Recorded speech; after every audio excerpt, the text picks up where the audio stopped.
मैं doctor Vinod Kumar Sharma, associate professor, department of business administration, government PG college Deoli, Tonk, Rajasthan हूँ।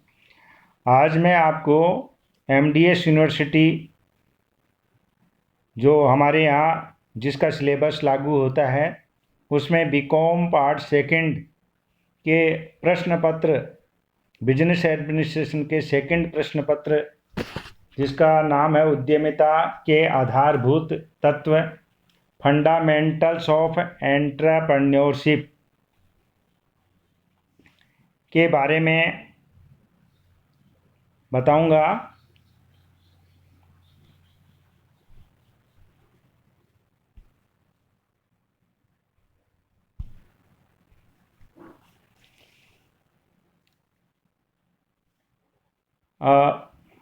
उसमें आज का जो टॉपिक है, आज की जो चर्चा का बिंदु है, भारत में उद्यमियों उद्यमिता के धीमे विकास के कारण क्या क्या हैं।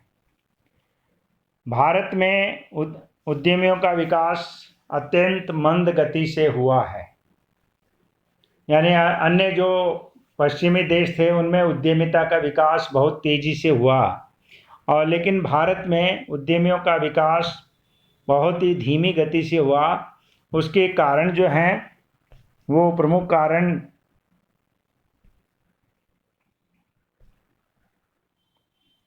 का अपन अध्ययन करेंगे। इसमें सबसे पहला कारण है, भारत में उद्यमियों के विकास में बाधा का एक प्रमुख कारण यहाँ की वर्ण व्यवस्था रही है। हमारे देश में प्रारंभ से ही समाज को 4 वर्णों जैसे ब्राह्मण, क्षत्रिय, वैश्य तथा शूद्र में बांट दिया गया था। फलतः जो वैश्य वर्ग था, वैश्य जाति के लोग थे, वही व्यवसाय करते थे।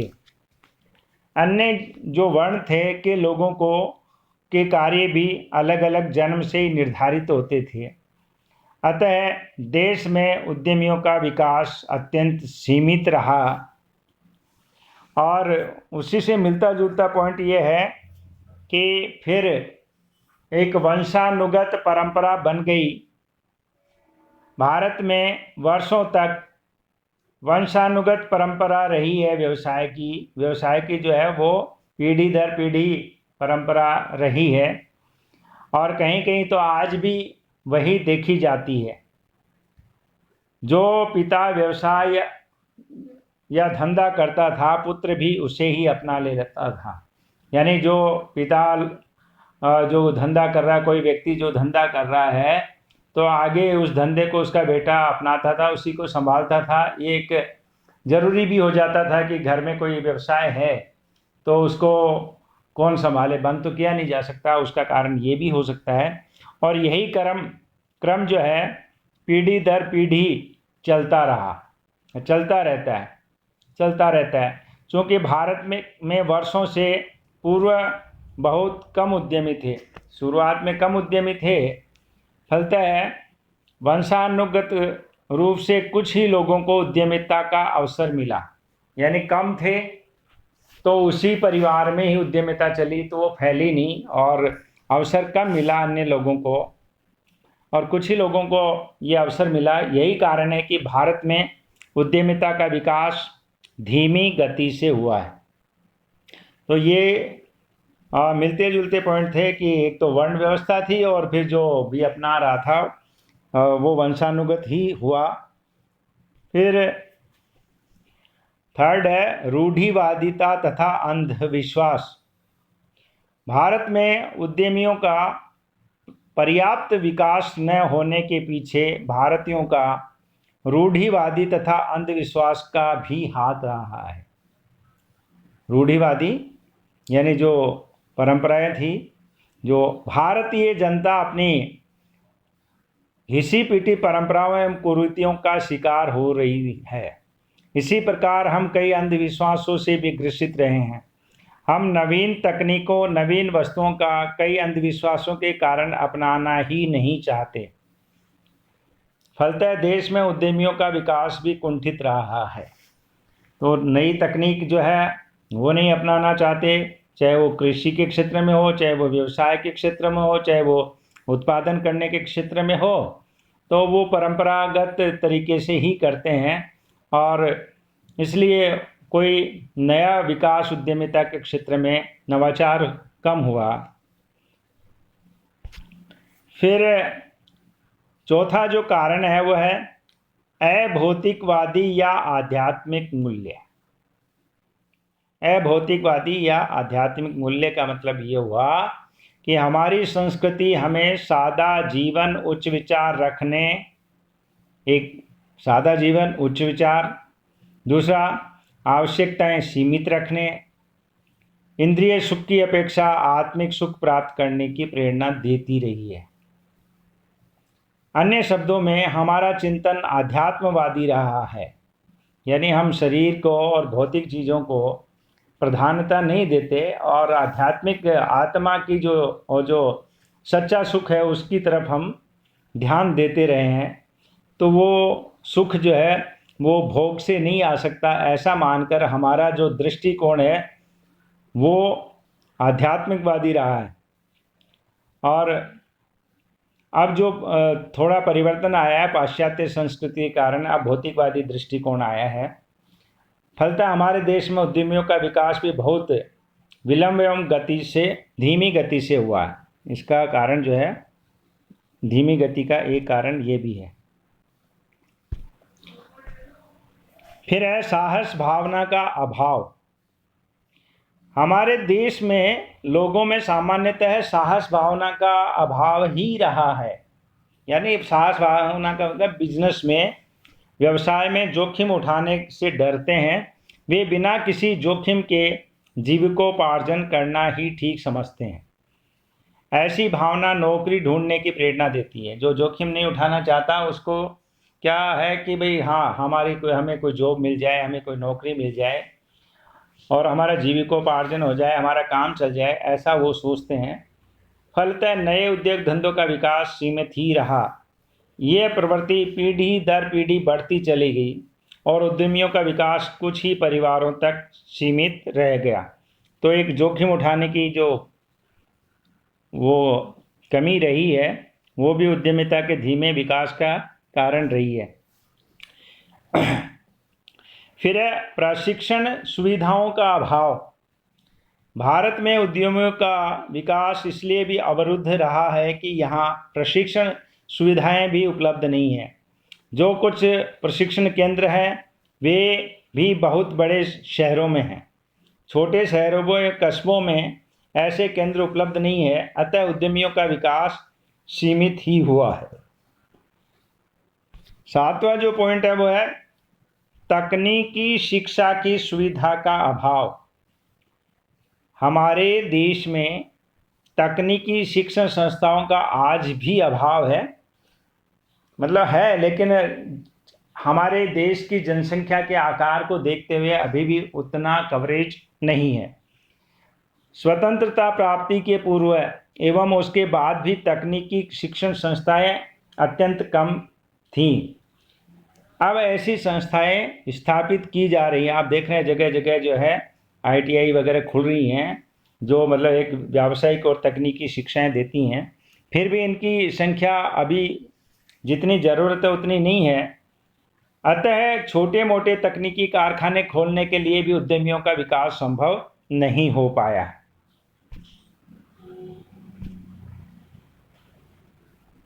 फिर आपको ये जो है 8वां पॉइंट है पूंजी की कमी।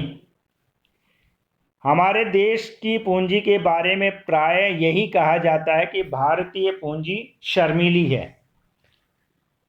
लोग जोखिम न उठाकर केवल मकान, जमीन, सोने चांदी जैसी वस्तुओं में ही विनियोग करते हैं। यानी पूंजी जो है वो रुक जाती है, उसका प्रवाह रुक जाता है और बाजार में वो नहीं आती है। इसके अतिरिक्त ज़्यादातर लोगों की बचत क्षमता भी बहुत कम है। यानी बहुत बड़ा वर्ग ऐसा है जिसकी आय जो है वो कम है, इसलिए वो लोग तो बचत कर नहीं पाते।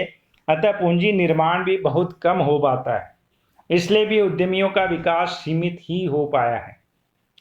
फिर अगला है बड़े उद्योगों से प्रतिस्पर्धा का भय। हमारे देश में कुछ एक व्यावसायिक घराने अधिक फूलते फलते रहे हैं और उनका भी व्यवसाय पर एकाधिकार सा रहा है। और सबसे बड़ी बात तो ये है कि वो जो दैनिक उपयोग की छोटी छोटी चीज़ें हैं उसमें भी वो ब्रांड बनाकर पूरे देश में मार्केटिंग कर रहे हैं। तो फलता है कोई नया उद्यमी लगाने की सोचता है तो वह कंपटीशन में नहीं आ पाता है और उनके मन में एकाधिकारी जो घराने हैं, बड़े जो घराने हैं, जो बड़े जो ब्रांड है, उनका भय बैठा रहता है और वह अपने आप को इनके सामने छोटा समझता है और प्रतिस्पर्धा करने की स्थिति में नहीं होता है। ऐसे में भी नए उद्यमों का विकास सीमित ही होता है। तो बड़े उद्योगों से जो प्रतिस्पर्धा का भय है वो उद्यमियों को पहल करने से रोकता है। फिर है अपर्याप्त सुविधाएं। उद्यमियों को उद्योग लगाने के लिए बहुत सी आधारभूत सुविधाएं जैसे औद्योगिक बस्ती, विद्युत, यातायात, संचार आदि की आवश्यकता पड़ती है।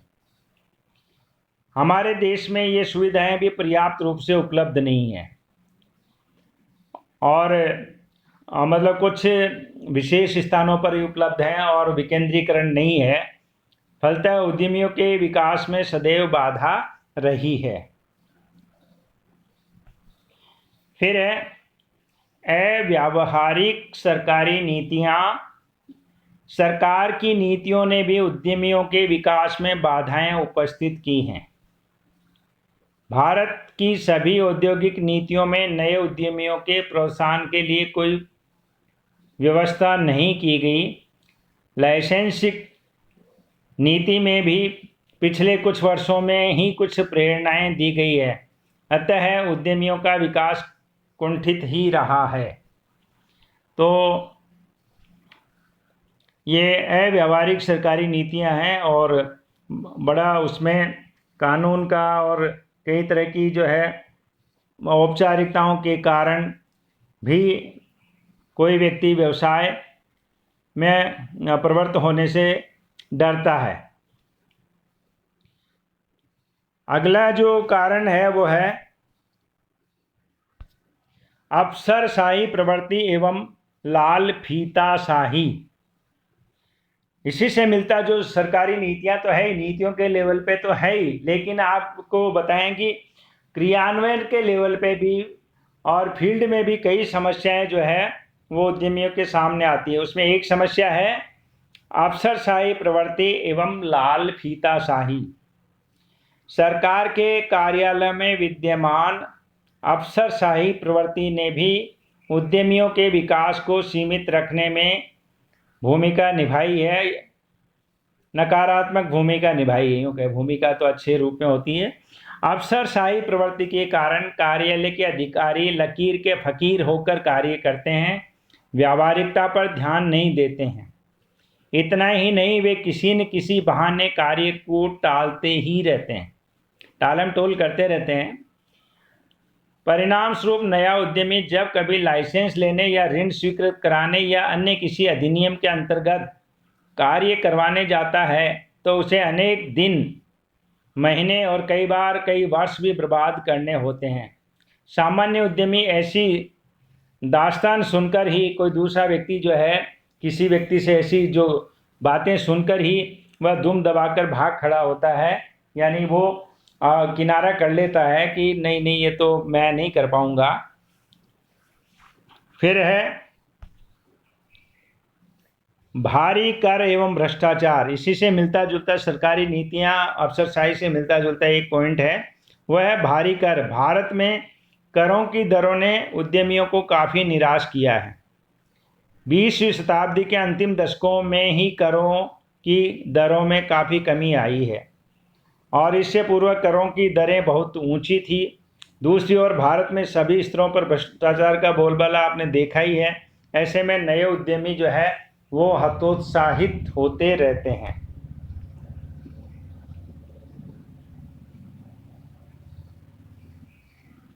तो आपने देखा भारी कर एवं भ्रष्टाचार। फिर है सामाजिक एवं सांस्कृतिक वातावरण।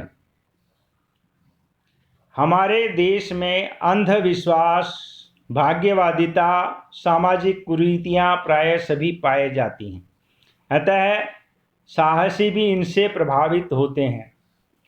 कई लोग उद्योग स्थापित करने का निर्णय मात्र ज्योतिषी आदि की सलाह पे करते हैं, या ये पूछते हैं कि मतलब ये कार्य मैं करूं अथवा नहीं करूं, या किस समय स्टार्ट करूं, समय मुहूर्त आदि देखते रहते हैं। तो ये अंधविश्वास इस तरह का। इसके अतिरिक्त हमारे यहाँ दिखावा करने की प्रवृत्ति भी अधिक है। प्राय नए उद्यमी अपना कार्य प्रारंभ करते ही अपने आप को सफल उद्यमियों के समकक्ष दिखाना चाहते हैं, और उसी हिसाब से फिर अपने स्तर ऊंचा दिखाने के लिए वो शादी विवाह में बहुत पैसा, सामाजिक रीति रिवाजों में दिखावे में बहुत पैसा खर्च करते हैं, या करना पड़ता है कई बार। अतः नया उद्यमी इन कार्यों में बहुत बड़ी हानि उठा लेता है, पूंजी जो है वो फूंक देता है, और उसके कारण से उसको वित्तीय संकट आ जाता है व्यवसाय में, और असफलता का सामना करना पड़ता है, असफलता का मुंह देखना पड़ता है। अतः कोई अन्य नया उद्यमी भी उसी उदाहरण को ध्यान में रखकर आगे उद्योग लगाने का साहस नहीं जुटा पाता है। यानी कोई ये देखता है कि इसने किया और इस काम में वह जो है सफल नहीं हुआ, और दूसरा व्यक्ति उसका देखता है, उसको देख के तो वो भी सोचता है, और उसकी भी हिम्मत नहीं होती व्यवसाय या उद्यम लगाने की।